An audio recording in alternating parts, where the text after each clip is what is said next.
प्रयागराज आते हो तो यहाँ पर एक से बढ़कर एक धार्मिक स्थल है जिनके आप दर्शन कर सकते हैं और जिनकी मान्यता है कि जो भी दर्शन करेगा उसकी मनोकामना अवश्य पूर्ण होगी। अभी हम हैं श्री दक्षिणमुखी संकट मोचन छोटे हनुमान जी के मंदिर में। क्यों इन्हें छोटे हनुमान कहा जाता है, तमाम सवालों के जवाब लेंगे मंदिर के अंदर जाकर। छोटे हनुमान जी के सामने हम मौजूद हैं और छोटे हनुमान इनको क्यों कहा जाता है, तमाम सवालों के जवाब लेंगे। जैसे हमने कहा था, हमारे साथ है कंचन योगेश्वर जो यहाँ की देखरेख करती हैं।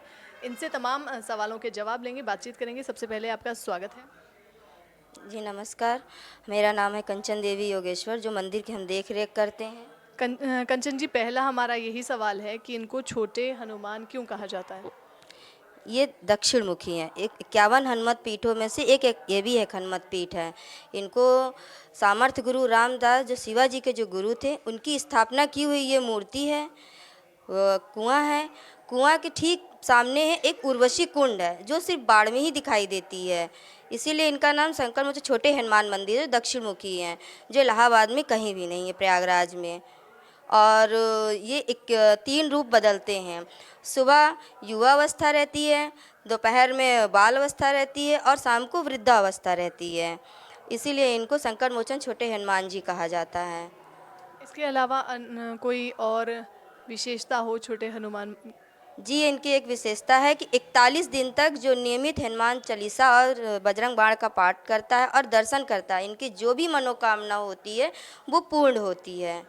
जो भी सच्चे दिल से प्रार्थना करेगा, उनकी मनोकामना पूर्ण होती है। हमने बाहर देखा कि एक कुआं है, उसका क्या महत्व है? कुआं ये है कि उसी के ठीक सामने बैठ के ही पाठ पूजा की जाती है। तो इसी के लिए उनको दक्षिण मुखी के समान में, जब सामर्थ गुरु रामदास थे, जो उन्होंने कुआं, उन्हीं के हाथ का ये कुआं है। और सामने ठीक उसी के बगल में ही पेड़ है, पीपल का वृक्ष है वहाँ पर। तो कितने लोग यहाँ पर आ जाते हैं दर्शन के लिए? जी, दर्शन के लिए तो बहुत से लोग आ जाते हैं, ऐसी बात नहीं है।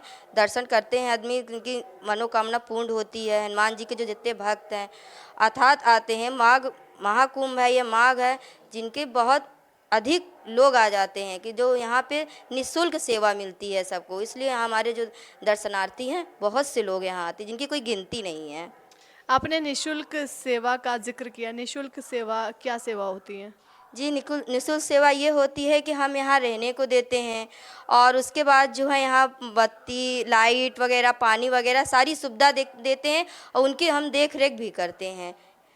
अच्छा, महाकुंभ या फिर प्रयागराज आने वाले तमाम श्रद्धालु यहाँ पर निशुल्क रह सकते हैं? हाँ, निःशुल्क रह सकते हैं। हमने किसी से कोई पैसा हम लोग नहीं लेते हैं, कोई सेवा किसी तरह की नहीं लेते। जो उनका वो होता है, स्वेच्छा अनुसार वो अपना दान पात्र में डाल के चले जाते हैं। हम लोग कोई भी दान दक्षिणा नहीं लेते हैं।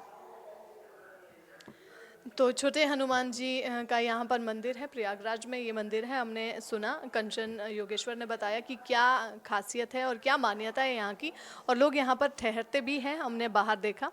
तो आप भी कहीं प्रयागराज में हैं तो आइएगा, संकट मोचन छोटे हनुमान जी के दर्शन कीजिएगा और जो भी मनोकामना इनके सामने मांगी जाती हैं वो अवश्य पूर्ण होती है। इसके अलावा कोई जिक्र किया था, कुछ तांत्रिक ऐसा कुछ जिक्र हुआ था? हाँ, ये हमारे तांत्रिक हनुमान जी हैं एक तरीके से, जो इनको सिद्ध किया जाता है। जो हमने आपको बताया कि जो 41 दिन तक नियमित इनको पाठ पूजा करता है, वो उनके वजह से जो वो होता है, गूगल होता है, और उसकी जो आरती वगैरह करी जाती है भस्म वगैरह से, तो इनकी भी वही तरह पूजा होती है।